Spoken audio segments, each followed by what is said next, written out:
Okay, so I went out shooting today. I'm just going to show you kind of how I edit my photos. I went out, I got some bird photos this morning, and I'm pretty sure for the first time I got a picture of an indigo bunting, if I said that right. Indigo bunting? Anyway, somebody could correct me if I'm wrong when they see this thing, but here we go. I'm going to edit this in Photoshop.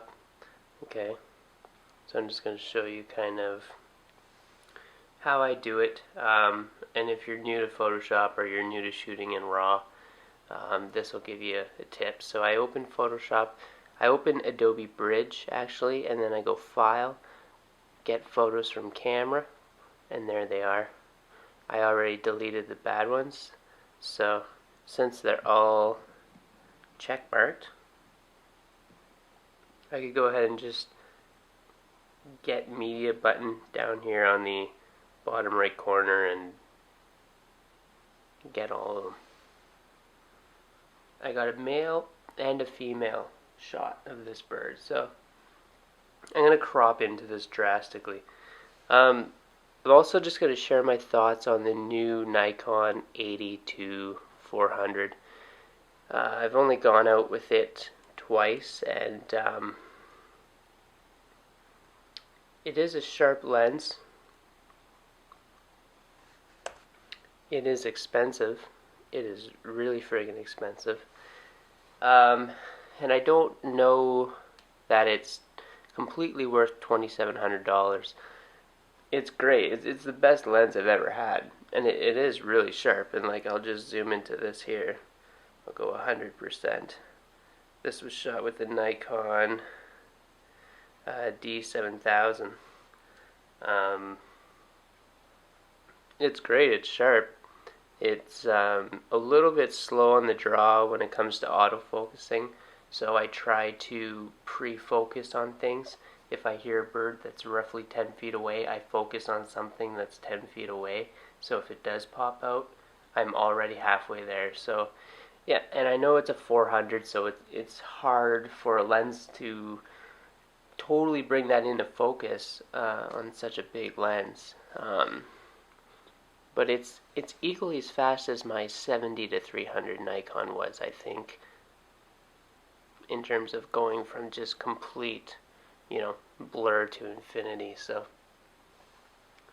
I was expecting it a little bit faster. But anyways, I'll cry about that later. But it is sharp, and I am super happy with it. So here's typical bird shot. The bird is facing this way, so that's why I put him bottom left a little bit, but I'm just going to crop this here and zoom in. There you go. Hold down the shift key and start on a corner when you hit the crop tool, and just drag it down, and when you hold the shift key it holds the dimensions of the frame, so then you could reposition it. I'm going to crop this I'm going to be arrogant about it and just really crop the hell out of this. The D7000 and this lens are a really good combination, so it's usually sharp enough. So there, that's what I'm left with. And then what I typically do on these bird photos, he's on a branch that doesn't have very much foliage on it, which is great, and he stands out and everything. But I'm just going to right click, zoom in 100%. Actually, I'll zoom in a little bit more. I'm just going to go straight to sharpening. I'm going to hold the Option key down on this Mac, or Alt key on a PC, and it turns it black and white, and that allows you to see the sharpening effect a little bit better. And I'm not going to go like this, that's a little bit overkill, but I'm going to go from that to just kind of something like that, radius around the edges of the lines. I'm just going to actually crank that up quite a bit. I don't want much detail because it tends to show a lot of the grain. So this is what I typically do. You might like it here, here, whatever. I'm not going to tell you it's on number 2.4 over here because you could do whatever you want. And then masking, again, I'm holding the Option key down still. Just drag that until the stuff in the back is basically not sharp anymore, because this doesn't matter, and whatever's white stays sharp. There we go. I was at ISO 640, which is good. It's fine. There's some grain, but the little bit of grain kind of gives you the impression that it's a little sharper than what it actually is. So I like that. Here's another little thing I do. I'm not going to like take out this branch and take out this branch or anything like that. I like to keep it fairly natural, but I do go to the color panels here, and I go to saturation right here, and I take the greens and I just knock them down about here, about half, and you'll watch the bird kind of stand out a little bit more. So that's saturated, and her eyes kind of look at that green and lock onto it, and I just go like this, and now the bird just pops out so much more. So 80% of the time I always desaturate whatever the background color is. You know, unless there's green in the bird, that's not going to work, so you have to be careful about that. But and then I was on auto white balance, but I'm just going to warm this up a little. Just a little. And I'm actually going to go back to my crop tool. He looks a little, or she, I think, looks a little tilty, so I'm just going to rotate that. Oh, wrong way. Rotate that so she's a little more upright. Cool. So I think this whole thing back here is a telephone pole, because I was at the ski hill. I think that's a telephone pole, or the pole for the lift, I should say. And that's kind of annoying. That's kind of bugging me. But anyways, I'm going to open that, and I'm just going to go back to bridge. And I just want to find a closer one of the male here. Maybe this. It's kind of a really awkward stance. It's a pretty rough looking bird actually, but I'm pretty sure, I'm just going to lighten that up so you can see it. I'm pretty sure that's a male indigo bunting. I cannot say that.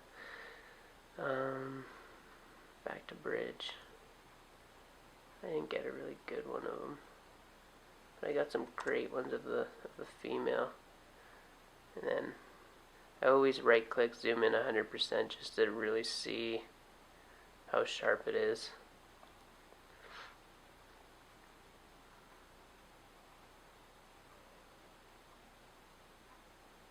So far I think that might be my best one.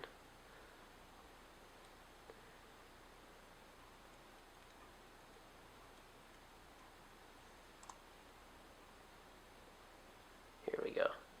That's just a really, you want the birds to have a nice stance. Like you want to just, if they're on the branch and they're not freaking out and jumping from branch to branch, you want to just wait, because when the bird hits the branch, it's usually going to reposition itself, if it's relaxed, into a more comfortable position. Like that other frame I showed you where the bird's hanging off the branch practically. It looks awkward.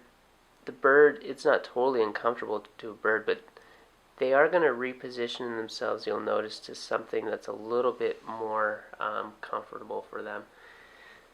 So first thing I'm going to do here with this photo is just immediately drop those greens down, because they are annoying, and that really, really helps a lot. It's about the bird, and I don't want to crop too much and lose my sharpness, so I got to find other ways to make this bird stand out. And so that's why I usually desaturate the background color. If you go to luminance, which is right beside it here, you could brighten or darken that. But if you do darken it a little bit, that also helps to just make this guy pop out just a little bit more. And the sun is hitting her right here on the sides pretty hard, so I'm just going to go to the highlights dial. Just drop that and you can kind of see that come through. She has a little bit of blue on her. Turn the clarity dial up a bit, and now I go back to my sharpening. I don't always do everything in the same order, but I always do the same things. Radius up, detail stays down, masking just a little bit, not too much, and I don't even touch the noise reduction. It's not even that grainy anyways. I'm just going to take the exposure and knock it down a few notches, just because those highlights are bugging me. And then just to compensate, I'm going to take shadows and knock that up a few notches. You probably didn't even notice that on the screen. Okay, so zooming in and sharpening it, I realize it is pretty sharp photo, so I'm just going to crop it just a little bit more. I'm going to straighten her out so she's a little more vertical, even though that's not how she was. I don't care. I did that the wrong way. Oh no, I didn't. Like that, yeah. I just didn't notice a difference. Okay. Can I drop those greens a little bit more? Yeah, there.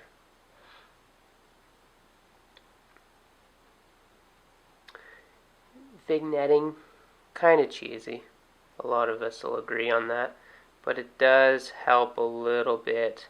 You don't want to go heavy like that. You just want to flirt with it a little. Okay, cool. So I got that shot, and then I got that shot, and that's pretty good. I'll edit the male photos later, because that's going to take a little bit more screwing around with. But anyways, that's how I edit my bird photos and most of my excuse me, most of my animal photos as well. Landscape photos I usually just straighten, bring back the sky if it's blown out, blah blah blah. I could do another video on that later, but with bird photos, there's usually heavy cropping involved. I'm usually shooting ISO 400 all the time, because when you point your lens into the shadows, you're going to have a shitty shutter speed even during the day. So ISO 400. So there, you could do a little bit noise reduction if you want. I was at 640 for these photos because it's a little overcast today. But the 80 to 400 is great. I totally recommend it. It's ridiculously expensive, so if you have to sell your firstborn child or something, do it. It's totally worth it. Sharp lens. That's it. Hope this helped. Hope one of these little techniques at least helped somebody. Anyways, leave a comment if you want. Adios.